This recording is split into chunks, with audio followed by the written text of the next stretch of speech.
आमचे प्रतिनिधी नंदकिशोर आपल्या सोबत आहेत। नंदकिशोर, आपण बघतोय पुन्हा एकदा पाणी साचलेलं आहे, काय सध्याची परिस्थिती आहे तिथली? नक्कीच गौरी, खरं तर संपूर्णच मुंबईभरात पाऊस जो आहे तो मोठ्या पद्धतीने सुरू आहे। ही पाठीमागची दृश्य आहेत, खरं तर ही संपूर्ण किंग सर्कल सायन परिसरातली आहेत। मोठं पाणी खरं तर या ठिकाणी थोडासा जरी पाऊस झाला तरी साचतं, मात्र महानगरपालिकेची जी यंत्रणा आहे ती खरं तर पंपिंगच्या साहाय्याने हे संपूर्ण जे पाणी आहे ते बाहेर काढतं। आता सुद्धा प्रयत्न सुरू आहे, मात्र याच भागात जर पाहायला गेलं तर मोठा पाऊस थोडा वेळपूर्वी झालेला होता आणि त्याच पावसाचं पाणी जे आहे ते आता या ठिकाणी साचलेलं आपल्याला पाहायला मिळत आहे। आणि याचाच फटका कुठेतरी आता वाहनधारकांना बसतोय। खरं तर संध्याकाळची वेळ आहे, मोठ्या संख्येनं कामगार जे आहेत ते आपल्या घराच्या दिशेने जात असताना आपल्याला पाहायला मिळतात।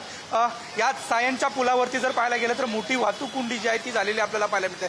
संपूर्णच रस्ता जो आहे तो खरं तर रस्त्यावरती जे वाहनं आहेत किंवा फोर व्हीलर जे आहेत त्या संत गतीने सुरू आहेत। मध्येच जर पाहायला गेलं तर एक जो पाणी आहे त्या पाण्याचा निचरा जो आहे तो होत नसताना आपल्याला पाहायला मिळतो आणि आतलं जे पाणी आहे ते त्याच ठिकाणी येत असल्यामुळे पाण्याचा निचरा करण्यासाठी कुठेतरी पालिकेच्या कर्मचाऱ्यांना त्रास होत असताना पाहायला मिळतो। खरं तर खालच्या बाजूला जर माझ्या कॅमेरामन नागेशला विनंती करेन की खालच्या बाजूला पाहायला गेलं तर सायन सर्कलवरून जी वाहतूक दादरच्या दिशेने जाते त्या खालच्या साईडला संपूर्णच अर्धा रस्ता जो आहे तो पाण्याने भरलेला आहे, त्यामुळे तिथली जी वाहतूक आहे ती संत गतीने सुरू असलेली आपल्याला पाहायला मिळते। मात्र वेळेप्रसंगी अनेक जे वाहन चालक आहेत ते या पाण्यातून गाडी घालताना आपल्याला पाहायला मिळतात।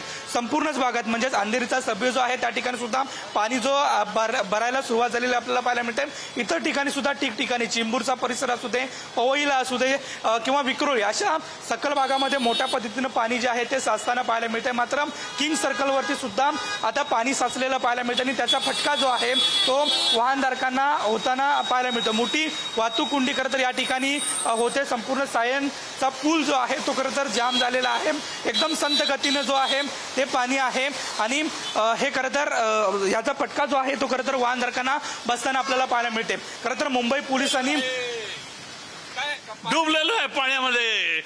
काय पालिकेची यंत्रणा सज्ज नाही, एकंदरीत जर पाहायला गेलं तर काही ठिकाणी जे कामगार आहेत त्यांचा घरी जाण्याची वेळ झालेली आहे। कडेला जर पाहायला गेलं तर सायनचं स्टेशन आणि सायनच्या स्टेशनवरून मोठ्या पद्धतीनं जे लोक आहेत ते ईस्ट भागात जात असताना आपल्याला पाहायला मिळतात। याच ठिकाणी षण्मुखानंद सुद्धा हॉल आहे आणि षण्मुखानंद हॉलच्या भागात सुद्धा काहीच सकल भागात पाणी जे आहे ते साचलेलं आहे। गांधी मार्केट बाजूला आहे, गांधी मार्केट सुद्धा काही दुकानामध्ये पाणी जे आहे ते शिरत असताना पाहायला मिळते।